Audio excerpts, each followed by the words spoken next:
Pero Aznar se metía en los medios de comunicación. En la COPE no se metía, o quiero decir, no se metía. Lo que sí, supongo que se metería, o si se metía no lo sabíamos. A mí no me llegó ninguna orden de Aznar, y por supuesto que a Antonio no le llegó ninguna orden de Aznar, ni a Luis, porque no las iban a afectar. Pero lo que yo sí me di cuenta es que en la situación que estamos, tú tienes que tener una multimedia. Se vive de la publicidad.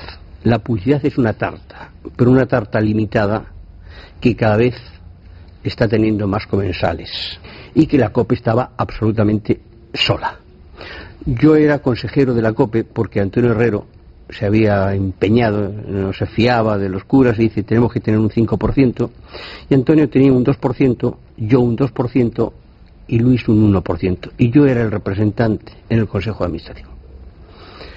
Yo había acuñado aquella famosa frase: en aquella parte del río está el imperio del monopolio, que era el grupo Prisa-PSOE, y en esta parte estamos los demás, el ejército de Pancho Villa, porque el mundo va por su lado, Antena 3 va por el suyo, la COPE por el suyo, ABC por el suyo.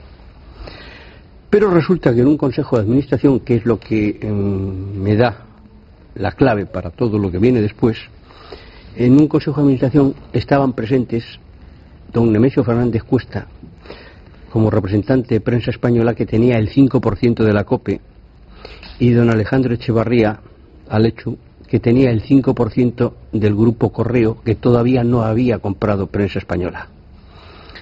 Y yo les digo, me levanto, los consejos de la COPE son para grabarlos. Hay curitas, vicarios, por ejemplo, que vienen de Burgos en el autobús de línea para cobrar su asistencia al Congreso. Y entonces le digo a Nemesio, mira Nemesio, a mí el diario ABC, su director era Paco Jiménez Alemán, me trata bien, pero me sorprende que teniendo el 5% de esta casa, vosotros ignoréis excesivamente, o no le prestéis la atención debida a Luis Herrero y a Federico Jiménez Los Santos.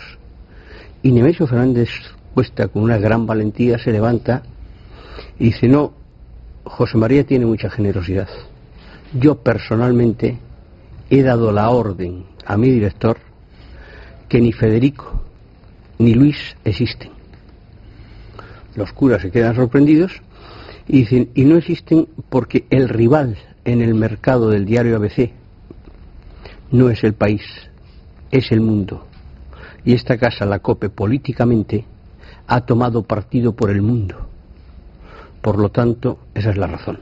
Entonces yo aprovecho la circunstancia, me vuelvo a los curas y les digo, allí el imperio del monopolio, aquí, ya ven, el ejército de Pancho Villa, pero ni tan siquiera con los códigos de ese ejército. Y en ese momento, desde ese momento, yo me planteo mi salida de COPE, terminaba el contrato, y además que hay que hacer una multimedia. Y entonces cojo a Juan Villalonga, que era presidente del Fórica. Juan Villalonga, el gran amigo de Aznar.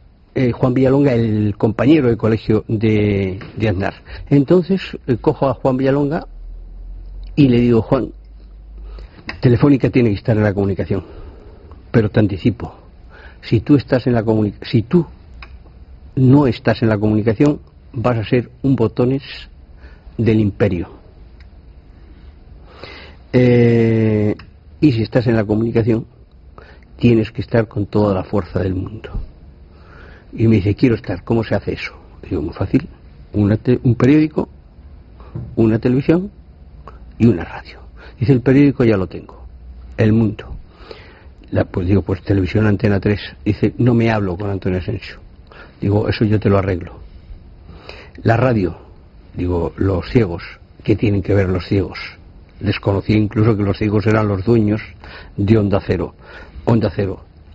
Pero te pongo una condición.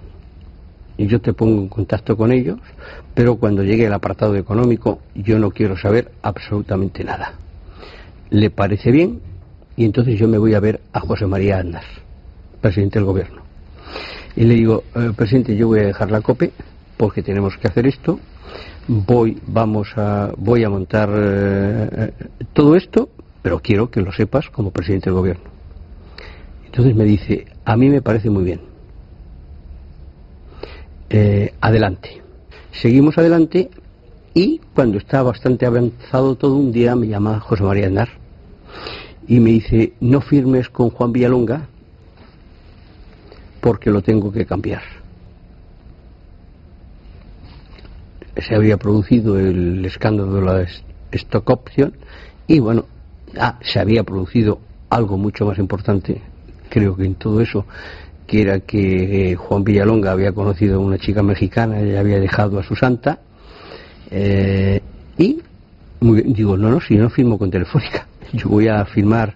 Dice, Rodrigo te dirá quién va a ser el nuevo presidente de Telefónica y te conoce, le parece bien esto y adelante.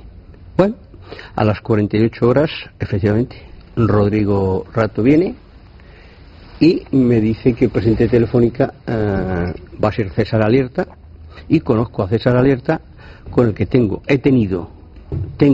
y tendré una magnífica relación, porque como persona hay pocas personas a las que yo haya conocido que tengan su entereza y su categoría.